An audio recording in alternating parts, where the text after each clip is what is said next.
Hello everyone, this is Sakshi Agarwal from Malerkotla. I welcome you all on Mehnati Bachche. I hope you all are doing well. So, ਅੱਜ ਇਸ video ਦੇ ਵਿੱਚ ਆਪਾਂ PSSB ਦੇ previous year questions discuss ਕਰਾਂਗੇ topic wise. ਅੱਜ ਦੇ topics ਨੇ IT ਦੇ introduction to wireless technology, fundamentals of computers and networks and third is geo fencing. Okay, ਇਹ ਵੀਡੀਓ PSSB ਦੇ ਹਰ ਐਗਜ਼ਾਮ ਲਈ ਇੰਪੋਰਟੈਂਟ ਹੈ।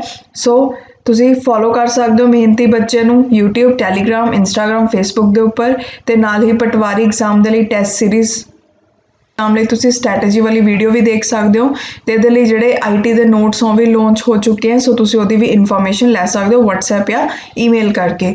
ਓਕੇ, ਤੇ ਇਸ ਤੋਂ ਇਲਾਵਾ ਤੁਹਾਨੂੰ ਚੈਨਲ ਤੇ ਡਿਫਰੈਂਟ ਸਬਜੈਕਟਸ ਨਾਲ ਰਿਲੇਟਡ ਵੀਡੀਓਜ਼ ਮਿਲ ਜਾਣਗੀਆਂ, ਕੰਪਿਊਟਰ ਫੰਡਾਮੈਂਟਲਸ ਨਾਲ ਰਿਲੇਟਡ ਵੀ ਵੀਡੀਓਜ਼ ਮਿਲ ਜਾਣਗੀਆਂ, ਤੁਸੀਂ ਉਹ ਦੇਖ ਸਕਦੇ ਹੋ। ਸੋ ਸਟਾਰਟ ਕਰਦੇ ਹਾਂ ਅੱਜ ਦੀ ਡਿਸਕਸ਼ਨ। ਇੱਕ ਗੱਲ ਮੈਂ ਹੋਰ ਕਹਿਣਾ ਚਾਹੁੰਦੀ ਹਾਂ ਵੀ ਜਿਹੜੇ ਵੀ ਸਟੂਡੈਂਟਸ ਨੇ ਪਹਿਲੇ ਦੋ ਪਾਰਟ ਨਹੀਂ ਦੇਖੇ ਜ਼ਰੂਰ ਦੇਖੋ, ਇਹ ਕੁਐਸਚਨਸ ਤੁਹਾਡੇ ਬਹੁਤ ਕੰਮ ਆਉਣਗੇ ਐਗਜ਼ਾਮਸ ਦੇ ਵਿੱਚ। ਓਕੇ, ਸੋ ਪਹਿਲਾ ਕੁਐਸਚਨ ਹੈ what is the full form of VoLT? VoLT the Ki full form ਹੈ? Voice over long time evolution, voice of long term evolution, voice over long term enabler या voice over long term evolution। सो ਇਹਦਾ answer ਆਏਗਾ D। Okay, voice over long term evolution। ਸੋ ਹੁਣ VoLT ਦੇ ਬਾਰੇ discuss ਕਰਦੇ ਹਾਂ। ਦੇਖੋ ਜਿਹੜਾ VoLT ਹੈ ਉਹਦੀ ਸਭ ਤੋਂ ਪਹਿਲਾਂ ਫੁੱਲ ਫਾਰਮ ਕੀ ਹੈ? Voice over long term evolution। Okay, basically ਕੀ ਹੈ, ਇਹਦੀ ਹੈਲਪ ਦੇ ਨਾਲ ਤੁਹਾਨੂੰ ਬਹੁਤ ਹੀ ਅੱਛੀ ਕੁਆਲਿਟੀ ਮਿਲਦੀ ਹੈ ਅਗਰ ਆਪਾਂ ਰੈਗੂਲਰ ਫੋਨ ਕਾਲਸ ਨਾਲ ਇਹਨੂੰ ਕੰਪੇਅਰ ਕਰੀਏ। ਓਕੇ, ਇਹਦੀ ਹੈਲਪ ਦੇ ਨਾਲ ਤੁਸੀਂ ਐਟ ਏ ਟਾਈਮ ਕਾਲ ਵੀ ਕਰ ਸਕਦੇ ਹੋ ਤੇ ਨਾਲ ਹੀ ਡਾਟਾ ਵੀ ਯੂਜ਼ ਕਰ ਸਕਦੇ ਹੋ। ਠੀਕ ਹੈ, ਤੇ ਇਹਦੇ ਨਾਲ 6-ਵੇ ਕਾਨਫਰੰਸ ਕਾਲਸ ਵੀ ਕੀਤੀਆਂ ਜਾ ਸਕਦੀਆਂ ਨੇ। ਇਹ ਯੂਜ਼ਰ ਨੂੰ ਅਲਾਉ ਕਰਦਾ ਹੈ ਕਿ ਜਦੋਂ ਵੀਡੀਓ ਕਾਲ ਕਰਦੇ ਆ ਤਾਂ ਬਹੁਤ ਹੀ ਜ਼ਿਆਦਾ ਅੱਛੀ ਸਪੀਡ ਆਉਂਦੀ ਹੈ ਇੰਟਰਨੈਟ ਦੀ। ਤੇ ਇੱਕ ਹੋਰ ਗੱਲ ਇਹਦੇ ਵਿੱਚ ਯਾਦ ਰੱਖਿਓ ਕਿ ਜਿਹੜੀ ਵੀ ਕਾਲਸ ਇਹਦੇ ਦੁਆਰਾ ਕੀਤੀਆਂ ਜਾਂਦੀਆਂ ਨੇ ਉਹ ਬਹੁਤ ਜ਼ਿਆਦਾ ਸਿਕਿਉਰਡ ਹੁੰਦੀਆਂ ਨੇ ਤੇ ਉਹ ਟੇਪ ਨਹੀਂ ਹੁੰਦੀਆਂ। ਓਕੇ, ਸੋ ਨੈਕਸਟ ਕੁਐਸਚਨ ਦੇਖੋ, ਇਹਦੇ ਵਿੱਚ ਪੁੱਛਿਆ ਹੋਇਆ ਹੈ ਕਿ ਕਿਹੜੀ ਵਾਇਰਲੈਸ ਟੈਕਨੋਲੋਜੀ ਹੈ ਜਿਹਦੇ ਵਿੱਚ ਕਿ ਡਾਊਨਲੋਡ ਸਪੀਡ ਆਉਂਦੀ ਹੈ 100 Mbps ਤੋਂ ਜ਼ਿਆਦਾ। Okay, so 2G, 3G, 4G, 2G and 4G ਬੋਥ। ਹੁਣ ਇਹਦਾ ਆਨਸਰ ਦੇਖਦੇ ਹਾਂ, ਹੁਣ ਇਹਨੂੰ ਡਿਟੇਲ 'ਚ ਡਿਸਕਸ ਕਰਦੇ ਹਾਂ। ਦੇਖੋ, ਸਭ ਤੋਂ ਪਹਿਲਾਂ ਆਪਾਂ ਪੜ੍ਹਦੇ ਹਾਂ 1G ਦੇ ਬਾਰੇ, ਮਤਲਬ ਫਸਟ ਜਨਰੇਸ਼ਨ। ਜਿਹੜੀ ਫਸਟ ਜਨਰੇਸ਼ਨ ਸੀ ਮੈਂ ਤੁਹਾਨੂੰ ਓਵਰਵਿਊ ਦੇ ਰਹੀ ਹਾਂ, ਇਹ ਨੋਟਸ ਦੇ ਵਿੱਚ ਸਾਰਾ ਕੁਝ ਐਕਸਪਲੇਨ ਕੀਤਾ ਹੋਇਆ ਅੱਛੇ ਤਰੀਕੇ ਨਾਲ। ਓਕੇ, ਸੋ ਮੈਂ ਤੁਹਾਨੂੰ ਜਸਟ ਓਵਰਵਿਊ ਦੇ ਰਹੀ ਹਾਂ। ਦੇਖੋ, ਅਗਰ ਆਪਾਂ 1G ਦੀ ਗੱਲ ਕਰੀਏ, ਜਿਹੜਾ 1G ਹੈ ਉਹਦੇ ਨਾਲ ਕੀ ਹੁੰਦਾ ਸੀ, ਉਹਦੇ ਨਾਲ ਸਿਰਫ ਔਰ ਸਿਰਫ ਤੁਸੀਂ ਕਾਲਸ ਹੀ ਕਰ ਸਕਦੇ ਸੀ। ਓਕੇ, ਤੇ ਇਹਦੀ ਜਿਹੜੀ ਸਪੀਡ ਹੈ ਉਹ 2.4 ਕਿਲੋਬਾਈਟ ਪਰ ਸੈਕਿੰਡ ਆਉਂਦੀ ਸੀ। ਇਹਦੀ ਬਹੁਤ ਜ਼ਿਆਦਾ ਵੌਇਸ ਕੁਆਲਿਟੀ ਜਿਹੜੀ ਸੀ ਉਹ ਪੂਅਰ ਸੀ ਤੇ ਲਾਰਜ ਫੋਨ ਹੁੰਦੇ ਸੀ ਤੇ ਜਿਹੜੀ ਬੈਟਰੀ ਪੀਰੀਅਡ ਸੀ ਉਹ ਵੀ ਬਹੁਤ ਜ਼ਿਆਦਾ ਘੱਟ ਸੀਗਾ। ਓਕੇ, ਉਸ ਤੋਂ ਇਲਾਵਾ ਨੈਕਸਟ ਆਏ 2G। 2G ਦੇ ਵਿੱਚ ਥੋੜੀ ਹੋਰ ਇੰਪਰੂਵਮੈਂਟ ਹੋਈ। 2G ਦੇ ਵਿੱਚ ਕੀ ਸੀ, ਇੱਕ ਤਾਂ ਤੁਸੀਂ ਕਾਲ ਕਰ ਸਕਦੇ ਸੀ, ਨਾਲ ਤੁਸੀਂ SMS MMS ਵੀ ਸੈਂਡ ਕਰ ਸਕਦੇ ਸੀ। ਅਗਰ ਡਾਟਾ ਸਪੀਡ ਦੀ ਗੱਲ ਕਰੀਏ 2G ਦੀ ਤਾਂ ਉਹ 64 ਕਿਲੋਬਾਈਟ ਪਰ ਸੈਕਿੰਡ ਹੈ। Okay, text and multimedia message possible ਹੋਏ ਤੇ ਇਹਦੀ ਕੁਆਲਿਟੀ ਹੈ ਜਿਹੜੀ ਉਹ ਇੰਪਰੂਵ ਹੋਈ ਅਗਰ ਆਪਾਂ 1G ਨਾਲ ਕੰਪੇਅਰ ਕਰੀਏ ਜਿਹੜੀ ਸੈਕਿੰਡ ਜਨਰੇਸ਼ਨ ਹੈ। ਓਕੇ, ਉਹਦੀ। ਸੋ ਉਸ ਤੋਂ ਬਾਅਦ ਸੈਕਿੰਡ ਜਨਰੇਸ਼ਨ ਤੋਂ ਬਾਅਦ 2.5G ਜਨਰੇਸ਼ਨ ਆਈ। ਓਕੇ, ਤੇ ਇਹਦੇ ਨਾਲ ਬੇਸਿਕਲੀ ਕੀ ਹੈ, ਇਹਦੇ ਵਿੱਚ ਤੁਹਾਨੂੰ ਕੁਝ ਹੋਰ ਸਰਵਿਸਿਜ਼ ਮਿਲੀਆਂ ਜਿਵੇਂ ਕਿ ਈਮੇਲ ਸਰਵਿਸ, ਵੈਬ ਬਰਾਊਜ਼ਿੰਗ। ਓਕੇ, ਉਸ ਤੋਂ ਬਾਅਦ ਨੈਕਸਟ ਆਈ ਥਰਡ ਜਨਰੇਸ਼ਨ। ਥਰਡ ਜਨਰੇਸ਼ਨ ਜਿਹੜੀ ਸੀ ਉਹ ਹੋਰ ਇੰਪਰੂਵਡ ਸੀ 2G ਨਾਲੋਂ, 1G ਨਾਲੋਂ। ਓਕੇ, ਹੁਣ ਇਹਦੇ ਵਿੱਚ ਕੀ ਸੀ, ਜਿਹੜੀ ਸਪੀਡ ਸੀ ਉਹ ਬਹੁਤ ਜ਼ਿਆਦਾ ਵੱਧ ਗਈ ਸੀ। ਓਕੇ, 3G ਦੀ ਅਗਰ ਆਪਾਂ 2G ਨਾਲ ਕੰਪੇਅਰ ਕਰੀਏ, ਮਤਲਬ ਕੀ ਹੈ ਕਿ ਇਹਦੇ ਨਾਲ ਜਿਹੜਾ ਯੂਜ਼ਰ ਹੈ ਉਹ ਵੀਡੀਓ ਕਾਲਸ ਕਰ ਸਕਦਾ ਹੈ, ਫਾਈਲਸ ਨੂੰ ਸ਼ੇਅਰ ਕਰ ਸਕਦਾ ਹੈ, ਇੰਟਰਨੈਟ ਸਰਫਿੰਗ ਕਰ ਸਕਦਾ ਹੈ, ਜਾਂ ਫਿਰ ਆਪਾਂ TV ਦੇਖ ਸਕਦੇ ਹਾਂ ਜਿਵੇਂ ਹੌਟਸਟਾਰ ਵਗੈਰਾ ਦੀ ਅਗਰ ਆਪਾਂ ਗੱਲ ਕਰੀਏ ਉਹਦੇ ਵਿੱਚ TV ਚੱਲਦਾ ਹੁੰਦਾ ਨਾ, ਸੋ ਤੁਸੀਂ TV ਆਨਲਾਈਨ ਦੇਖ ਸਕਦੇ ਹੋ ਤੇ ਈਵਨ ਵੀਡੀਓ ਗੇਮਸ ਵੀ ਖੇਲ ਸਕਦੇ ਹੋ।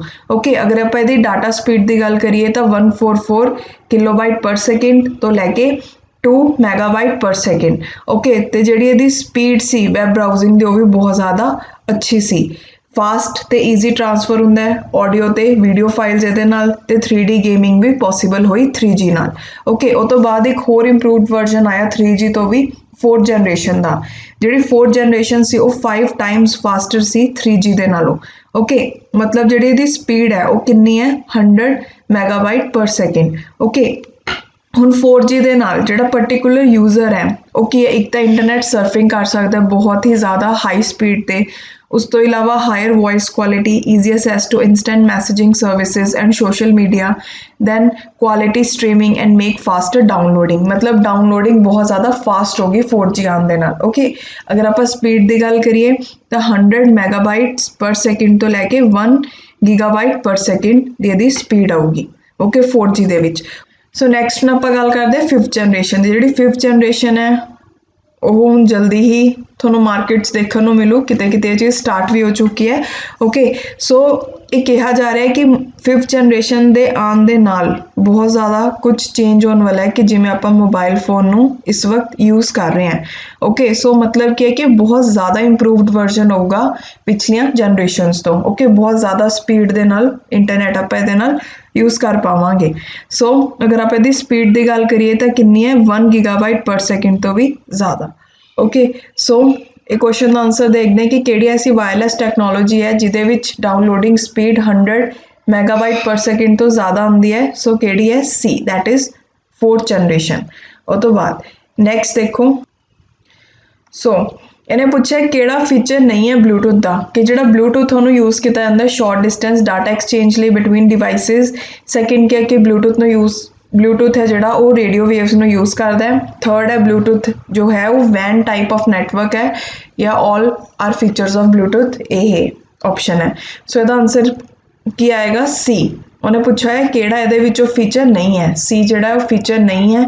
ओके, सो हुण आपां ब्लूटूथ के बारे पढ़ते हैं। ब्लूटूथ बेसिकली एक शॉर्ट रेंज वायरलैस टैक्नोलॉजी है जिहदी हैल्प दे नाल आपां 2 ऐसे डिवाइसिस नू कनैक्ट कर सकते हैं जिहड़े कि शॉर्ट डिस्टेंस ते हैं। फॉर एग्जाम्पल तुसी अपना जो मोबाइल है उन्होंने लैपटॉप के नाल कनैक्ट करना चाहते हो, दोनों डिवाइसिस सेम रूम च पे तो ईजीली कनैक्ट हो जाएंगे। ओके, या फिर तुसी लैपटॉप के नाल माउस नू, कीबोर्ड नू, हैडफोन्स नू कनैक्ट करना चाहते हो तो ईजीली हो जाएंगे। ओके, उस तो बाद all these Bluetooth enabled devices have low cost transceiver chip. This chip uses the unlicensed frequency band of 2.4 gigahertz to transmit and receive data. These devices can send data within a range of 10 meters with a speed of 1 to 2 megabyte per second. Okay, in Bluetooth technology, the communicating devices within a range of 10 meters built a personal area network called Piconet. ਇਹਦੇ ਵਿੱਚ ਕਿਹੜਾ network ਬਣਾਇਆ ਜਾਂਦਾ ਹੈ devices ਦੇ ਦੁਆਰਾ, personal area network. Okay, ਤੇ ਇਹਨੂੰ ਪਿਕੋਨੈਟ ਵੀ ਬੋਲਦੇ ਆ। ਜਿਹੜੇ ਡਿਵਾਈਸਿਸ ਹੁੰਦੇ ਆ ਪਿਕੋਨੈਟ ਦੇ ਵਿੱਚ ਉਹ ਵਰਕ ਕਰਦੇ ਆ ਮਾਸਟਰ ਸਲੇਵ ਕੌਨਫੀਗਰੇਸ਼ਨ ਦੇ ਵਿੱਚ। ਓਕੇ, ਸੋ ਜਿਹੜਾ ਮਾਸਟਰ ਡਿਵਾਈਸ ਹੁੰਦਾ ਹੈ ਉਹ ਸਪੋਜ਼ ਆਪਣੇ ਕੋਲ ਇੱਕ ਮਾਸਟਰ ਡਿਵਾਈਸ ਹੈ ਲੈਪਟਾਪ। ਓਕੇ, ਤੇ ਜਿਹੜੇ ਸਲੇਵ ਡਿਵਾਈਸਿਸ ਨੇ ਉਹ ਮੋਬਾਈਲ ਫੋਨਸ ਲਗਾ ਸਕਦੇ ਆ ਆਪਾਂ ਇੱਥੇ ਐਗਜ਼ਾਮਪਲ ਦੇ ਵਿੱਚ। ਓਕੇ, ਸੋ ਜਿਹੜਾ ਇੱਕ ਮਾਸਟਰ ਡਿਵਾਈਸ ਹੈ ਉਹ ਐਟ ਏ ਟਾਈਮ 7 ਹੋਰ ਸਲੇਵ ਡਿਵਾਈਸਿਸ ਦੇ ਨਾਲ ਕਨੈਕਟ ਹੋ ਸਕਦਾ ਹੈ। ਓਕੇ, ਸੋ ਇਹ ਮਾਸਟਰ ਹੈ, ਸਾਰੇ ਕੀ ਨੇ, ਸਲੇਵਸ। Bluetooth technology allow up to 255 devices to build a network. Out of them, 8 devices can communicate at the same time and remaining devices can inactive waiting for response command from the master device. अगर आप overall गल करिए तो कितने devices connect हो सकते हैं, 255 but at a time 8. Okay, एक मास्टर होगा, 7 स्लेव्स होंगे। ओके, ਜਿਹੜਾ ब्लूटूथ है उन्होंने पर्सनल एरिया नैटवर्क क्यों बोलते हैं, बिकॉज इनू आप अपनी पर्सनल स्पेस ਦੇ ਵਿੱਚ यूज़ करते हैं, फॉर एग्जाम्पल रूम। ओके, उस तो इलावा होर सो हम आप नैटवर्क की टाइप्स नू समझते हैं। ਇਹਦੇ ਲਈ ਇੱਕ एग्जाम्पल ਲੈਂਦੇ हैं। सपोज करो किसी परसन ने ਤੁਹਾਡੇ ਤੋਂ ਤੁਹਾਡਾ एड्रैस ਮੰਗਿਆ ਤਾਂ एड्रैस ਦੇ ਵਿੱਚ ਤੁਸੀਂ हाउस नंबर दसोगे या फिर अपने गली मुहल्ले बारे दसोगे भी किहड़ी गली मुहल्ले नू तुसीं बिलोंग करदे हो। उस तो बाद तुसीं दसोगे कि किहड़ी सिटी है तुहाडी। थर्ड तुसीं उहनूं दसोगे कि किहड़ी कंट्री नू तुसीं बिलोंग करदे हो। ओके, सो ਹੁਣ देखो ਜਦੋਂ ਤੁਸੀਂ गली मुहल्ले की गल की या पर्टिकुलर अपने घर की गल की तो उत्थे जिहड़ा नैटवर्क होगा वो किहड़ा होगा, LAN, local area network. So local area network किहड़ा हुंदा जिहड़ा किसी एक पर्टिकुलर बिल्डिंग के अंडर चल रहा होवे या फिर किलोमीटर के एरिया दे विच होवे। ओके, उस तो बाद जो तुसीं होर बड़े लैवल ते आ गए, सिटी दे विच आ गए। हुण सिटी दे विच सपोज करो आप जिन्ने भी केबल टीवी नैटवर्क्स उन्हां दी गल कर रहे हैं, सो आपस च किन्ने नाल कनैक्टेड है, MAN, that is metropolitan area network दे नाल। ओके, उस तो बाद जो तुसीं होर बड़े लैवल ते चले गए, इंटरनैशनल लैवल ते, कि आपस दे विच जिहड़ी कंट्रीज़ ने ਉਹ ਕਿਵੇਂ ਕਨੈਕਟਡ ਹੈ, ਜਿਵੇਂ ਇੰਡੀਆ ਦਾ ਕਨੈਕਸ਼ਨ ਅਮਰੀਕਾ ਨਾਲ ਹੈ, ਲੰਡਨ ਨਾਲ ਹੈ। ਓਕੇ, ਸੋ ਨੈਟਵਰਕ ਜਿਹੜਾ ਉਸ ਲੈਵਲ ਤੇ ਕੰਮ ਕਰ ਰਿਹਾ ਹੈ ਕਿ ਕੰਟਰੀਜ਼ ਨੂੰ ਆਪਸ 'ਚ ਜੋੜ ਰਿਹਾ ਜੋ ਕਿ ਇੰਨੀਆਂ ਦੂਰ ਦੂਰ ਨੇ, ਉੱਥੇ ਕਿਹੜਾ ਨੈਟਵਰਕ ਹੁੰਦਾ ਹੈ, WAN, that is wide area network. Okay so ये चीज़ याद रखियो। सो नैक्सट क्वेश्चन है कि इन्हां विचों किहड़ी नैटवर्क डिवाइस नहीं है। Hub, switch, star, router. इसदा आंसर आएगा स्टार, बिकॉज स्टार जिहड़ी वो एक टोपोलॉजी है। टोपोलॉजी दे विच बेसिकली की हुंदा है, इहदे विच ये दस्सिया जांदा है कि किस तरीके दे नाल जिहड़े कंप्यूटर्स आ आपस च कनैक्ट होए हुए ने। ओके सो जिहड़ी स्टार टोपोलॉजी है उन्होंने स्टार टोपोलॉजी क्यों बोलते हैं, बिकॉज ये स्टार शेप दी हुंदी है, यानी कि इहदे विच एक सेंट्रल हब होगा। ओके जिन्हों आपां की बोलते हैं हब, सेंट्रल नोड होगा जिन्हों आप हब बोलते हैं। ओके तो जी बाकी दी नोड्स हैं वो सेंट्रल नोड के नाल कनैक्टेड होणगियां ते इन्हां दा आपस दे विच कोई भी इंटरकनैक्शन नहीं होगा, सिर्फ सेंट्रल नोड के नाल ही कनैक्टेड होणगियां। ओके सो ये चीज़ याद रखियो। उस तो बाद सो हुण आपां थोड़ा जिहा नैटवर्क डिवाइसिस बारे गल करते हैं। अपने कोल किहड़े-किहड़े कंपोनेंट्स हुंदे हैं कंप्यूटर नैटवर्क दे विच। सब तो पहला कंप्यूटर। ओके हुण कंप्यूटर दे विच दो टाइप्स हो सकदियां ने, या तो कंप्यूटर क्लाइंट या नोड होगा या फिर सर्वर होगा। जिहड़े क्लाइंट्स या नोड्स हुंदे हैं वो ऐसे कंप्यूटर्स हुंदे हैं जिन्हां विच आपस च इंफॉर्मेशन शेयर होनी है। ओके तो जिहड़ा सर्वर हुंदा है वो आपस च उन्हां विच इंटरकनैक्शन बिठांदा है कि उन्हां विच इंफॉर्मेशन शेयर हो सके, वो ये काम करदा है। और तो बाद नैक्सट है नैटवर्क इंटरफेस कार्ड। जिहड़ा नैटवर्क इंटरफेस कार्ड हुंदा कंप्यूटर सर्किट बोर्ड हुंदा है, ठीक है, जिन्हों कि इंस्टॉल किया जाता है कंप्यूटर दे विच ताकि वो कनैक्ट हो सके नैटवर्क दे नाल। ओके तो इनू क्लाइंट ते सर्वर दोनों कंप्यूटर्स दे विच फिट किया जाता है। ओके तो इहदियां दो टाइप्स हुंदियां, वायर्ड और वायरलैस। जिहड़ा वायर्ड नैटवर्क इंटरफेस हुंदा है उहदे विच केबल्स ते कनैक्टर्स का यूज़ किया जाता है as a medium to transfer data. तो जिहड़ा वायरलैस हुंदा है उहदे विच जिहड़ा कनैक्शन है वो एंटीना दी हैल्प दे नाल बनाया जाता है, जिहदे विच रेडियो वेव्स टैक्नोलॉजी का यूज़ किया जाता है। ओके और तो बाद थर्ड है हब और स्विच। अ नेटवर्किंग हब और switch is a device that allows us to connect multiple computers to a single network device.